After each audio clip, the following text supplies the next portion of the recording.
Moin Leute, willkommen auf unserem Kanal. Ich habe es auf Facebook und Instagram schon angekündigt. Wir haben uns bestellt ein paar neue Granaten und zwar von AliExpress.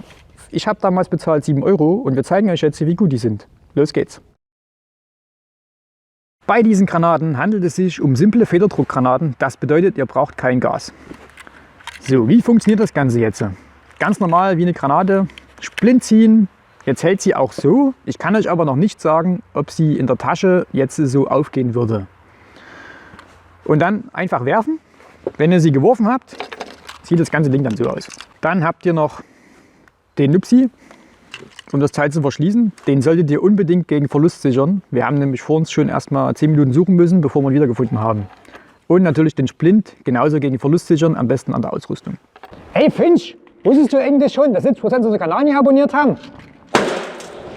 Jetzt. Also, kostenlos abonnieren. Kommen wir jetzt zur Inbetriebnahme der Granate. Was müsst ihr machen? Ihr müsst hier unten diesen Verschluss aufmachen und dann den rausschütteln. Manchmal geht es etwas schwerer. Bei meiner geht es jetzt schon ein bisschen leichter. Das hat sich schon ein bisschen angepasst nach den ganzen Würfen. Dann braucht ihr BBs. Am besten irgendwelche billigen. Mein Tipp an euch, Profi-Tipp, wenn ihr spielen seid, nach dem Spieltag, kehrt mal für die Orga zusammen. Und dann könnt ihr die Kugeln, die ihr habt, sauber machen zu Hause und nutzt die für die Granaten. Weil ihr braucht jetzt hier keine, wir haben jetzt hier nichts anderes, wir nehmen jetzt hier die G&G 020er Granaten. Genau, aber das könnt ihr euch sparen. Rein passt circa ein Speedloader, ich würde sagen, müssten 100 BBs circa sein. Jetzt füllt ihr die einfach hier rein, bis das Ding voll ist. Dann macht ihr den Verschluss wieder zu. Und die Granate ist einsatzbereit. Nachteil, wie ihr jetzt schon hört, ihr habt eine BB-Rassel mit an Bord. Das heißt, wenn ihr unbedingt Milsim spielen wollt, ist vielleicht nicht so das Geile. So, das war's zur Inbetriebnahme. Ihr habt die Granate jetzt geworfen und jetzt sieht die Granate so aus. Das heißt, sie hat ausgelöst, der Gegner ist hoffentlich gehittet und alles ist gut. Wie nehmt ihr sie jetzt wieder in Betrieb? Ihr müsst jetzt die Schaufeln wieder hier runterklappen und dann seht ihr auch sehr schön, wie das ganze System funktioniert, und zwar mit Federdruck. Ihr klappt die praktisch hier runter, dann kommen hier die BBs rein, wo mein Finger jetzt ist, und dann schnippt das Ganze auf und die Kugeln fliegen praktisch weg. Reichweite bei unseren Tests so ca. 5 bis 6 Meter, manche Kugeln sind auch weiter geflogen, also absolut ausreichend. Jetzt die äußeren Klappen zuklappen. Als Empfehlung jetzt den Metallsplint hier nach unten drücken. Und jetzt könnt ihr die Granate ganz einfach wieder mit dem Splint verschließen. Sie hält auch so. Ich kann euch aber nicht sagen, ob das dann in der Tasche eventuell so ausgelöst werden kann. Und fertig. Wieder befüllbar und wieder einsatzbereit.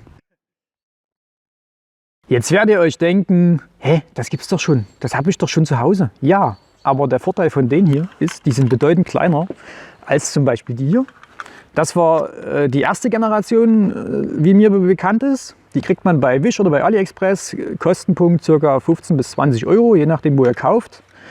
Und der Vergleich ist ja schon mal, also die sind wesentlich kleiner. Dann, das ist für mich Generation 1. Dann kam Generation 2, die kann man auch bei Begadi kaufen. Das sind die hier. Die sind schon etwas kleiner. Etwas schmaler als die erste Generation, aber immer noch bedeutend größer als die Generation 3, wie ich sie jetzt mal nenne. Funktionsweise ist genauso, das Prinzip ist gleich. Die Federkraft, haben wir jetzt festgestellt, ist dasselbe. Also da gibt es keine Unterschiede. Nur hier passen mehr Kugeln rein, was natürlich bedeutet, dass ihr hier viel mehr Kugeln verschwendet als bei der hier. Ihr müsst natürlich auch schauen, welche Spielfeldregeln ihr habt. Wenn ihr jetzt ein Spielfeld habt, wo die Regel ist 5 Meter, dann ist die Granate ideal. Das heißt, im Umkreis von 5 Meter sind alle Hit. Wenn ihr jetzt aber ein Spielfeld habt, wo der Treffer zählt, dann sind die Granaten vielleicht nicht ganz das Richtige, weil man merkt die Treffer nicht direkt. Schauen wir uns mal die Taschen an, wo die Granate reinpasst. Fangen wir an mit einer ganz normalen 556er Taco Pouch. Hier passt die ohne Probleme rein. Ist komplett drinne verschwunden. Ist auch sehr recht sicher hier drin. Da hätten wir zum Beispiel schon das Problem bei der großen, die passt hier nie annähernd rein. Also das ist schon ziemlich scheiße. Kommen wir weiter. Haben wir hier 762 Pouch. Hier sollte es auch überhaupt keine Probleme geben. Nein, perfekt. Passt perfekt rein. Nochmal zum Vergleich die große. Naja, also die große passt hier vielleicht mit Mühe und Not rein. Dann habe ich hier noch eine Pouch für ein Funkgerät. Hier könnte die auch reinpassen. Das ist jetzt eine, die ist verstellbar. Also hier kann man das sicherlich auch so machen, dass die große reinpasst. Die kleine passt perfekt. Ja gut, ist wahrscheinlich nicht die perfekte Wahl.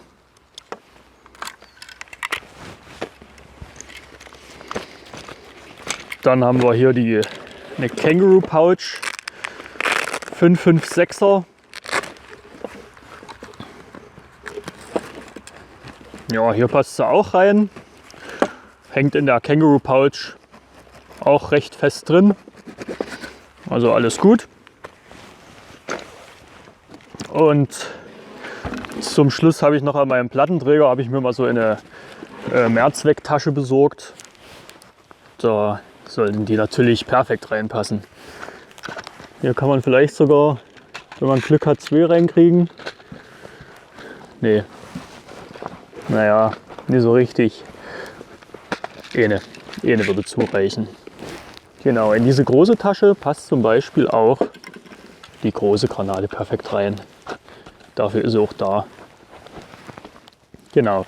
Jetzt habt ihr mal gesehen, wo die alle reinpassen, wo die überall reinpassen. Das sind ja so winzig, die kannst du ja wirklich fast in jede Tasche. Die Hosentasche passt auch rein. Hier nochmal so eine Kangaroo Pouch. Optimal. Also da sind natürlich diese kleinen Granaten viel, viel universeller einsetzbar als die großen orangenen Teile. Genau.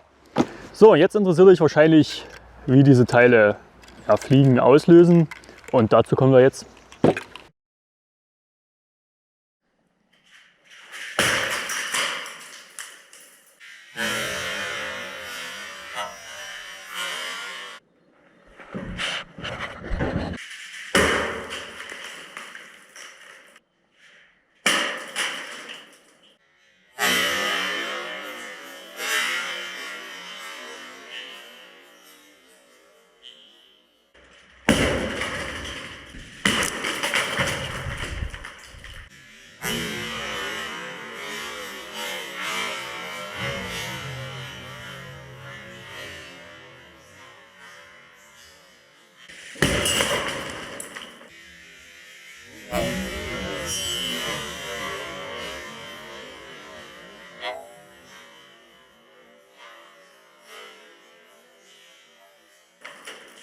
So, das war jetzt die Entfernung, da steht Finch.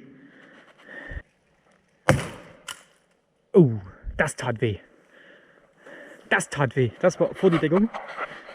Und Granate ist immer noch ganz. Wir haben ein paar leichte Abschürfungen, aber ist immer noch ganz.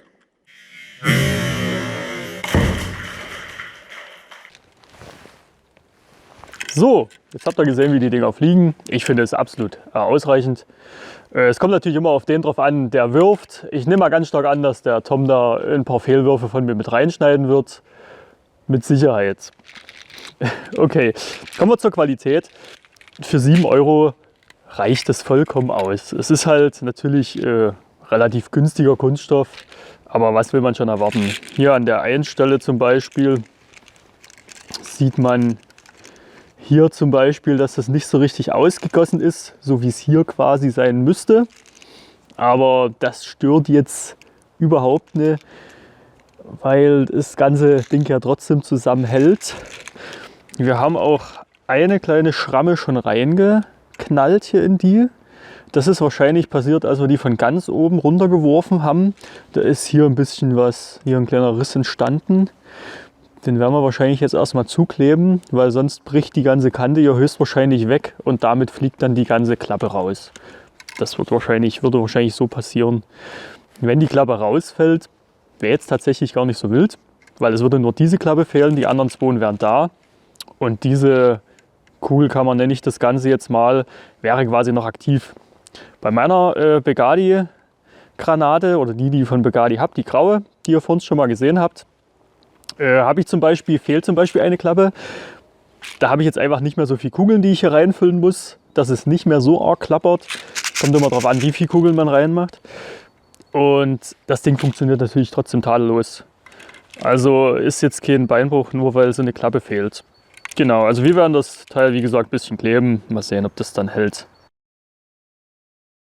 Kommen wir nun zum Fazit mit den China-Granaten. Ihr habt ja gesehen, die sind für Airsoft super geeignet. Ja, sie klappern, ja, sei es drum, dafür kosten sie halt nur 7 €. Zum Preis sei gesagt, nachdem ich diese Granate bei Facebook und bei Instagram gepostet habe, ist der Preis schlagartig auf 13 € hochgestiegen. Jetzt ist er mittlerweile bei 9, also man findet sie so bei 9 bis 13 €. Ich kann euch nicht sagen, wie sich der Preis entwickelt nach dem Video. Deswegen kann ich euch auch keinen Link einfügen von AliExpress, weil der Link steht dann nämlich da, die Granate kann nicht mehr nach Deutschland geliefert werden, weil die Chinesen dann festgestellt haben, ey, da bestellen einen Haufen Leute das Ding. Wir nehmen mal den Preis hoch. Deswegen müsst ihr sie suchen, um die Granate zu finden bei AliExpress. Gebt einfach ein M18 Smoke, ja, wie es hier drauf steht. Dann findet ihr so eine gelbe Granate mit einer Ente drauf. Da klickt ihr drauf und dann habt ihr unten mehrere Auswahlmöglichkeiten.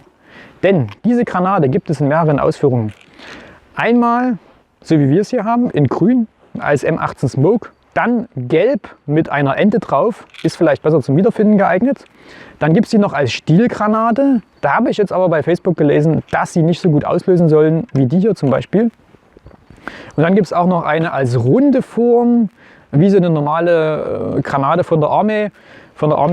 Wir haben uns für die entschieden, weil ich finde die immer noch am besten, gerade von der, wie sie in die Taschen reinpassen und so weiter und so fort.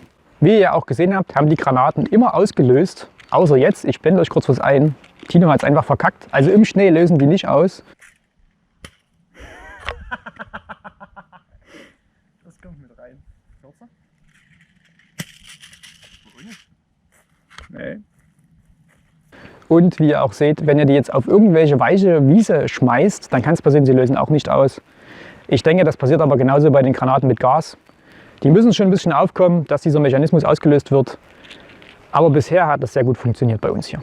Würden wir uns die Granate nochmal kaufen? Definitiv. Wir bestellen uns noch mehr davon. Das ganze Team will welche haben. Granate kann man immer gebrauchen beim Gameplay. Wenn euch das Video gefallen hat, lasst uns gerne ein kostenloses Abo da. Liked das Video, teilt das Video, dass viele Leute darauf aufmerksam werden. Und dann wünschen wir euch viel Spaß, schönes Wochenende noch und bis zum nächsten Video. Ciao.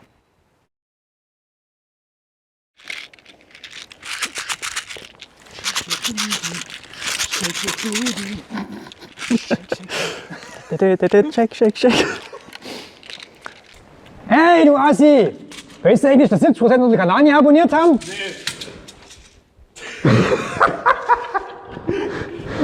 Nein! Soll ich ja irgendwas sagen? Ey, Finch! Wusstest du eigentlich schon, dass 70% unserer Kanal nicht abonniert haben? Das gibt's doch nie!